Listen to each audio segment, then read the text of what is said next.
kratkom lancu. Jel imate konje? Nema. Od kad? Konji mi oduzeli, od kad mi oduzeli konji ja nemam. A koliko ste osuđeni onda? Pa ja sam bio osuđen 3 mjeseca i to sam izdržao i... Tako da... 3 mjeseca ste bili u zatvoru, tako? Da. Zbog onog konja u centru grada? Da, pao pa nisam mogao da ga podignem i... Pa ste ga udarali onako krvnički dok... Šibno sam ga da bi ustao. I tad je naleteo jedan i udario me, pretukao me i niko nije ni odgovarao, niti šta.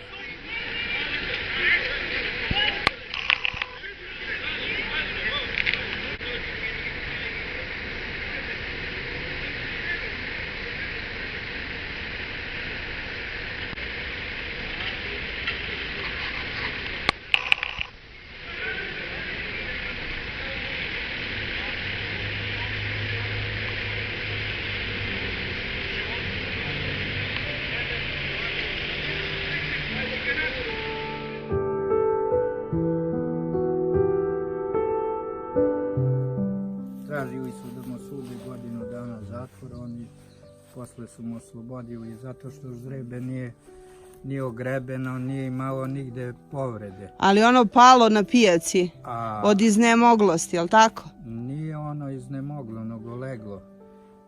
Pa i čovjek legne da spava isto.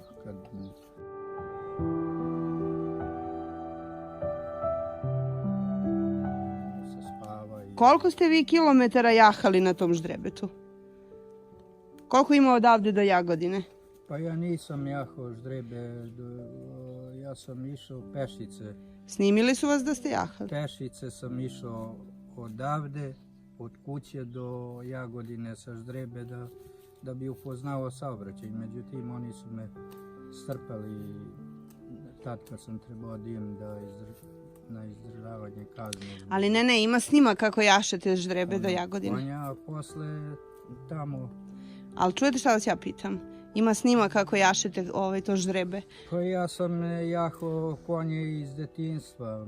Mene to nije bilo to niti zabranjeno, niti da držim. Ja sam tu držao po 40-50 konja, držao sam i svoj i još od jednog kolege.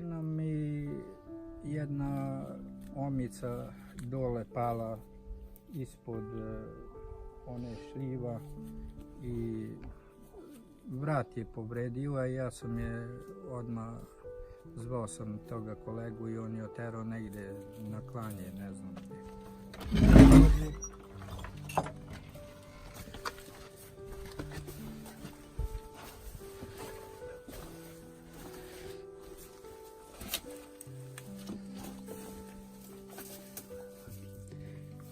Pa gde vam je koza? Evo tu.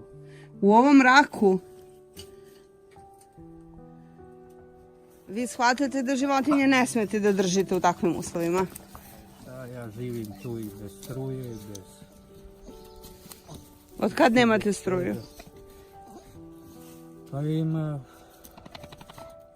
3-4 godine.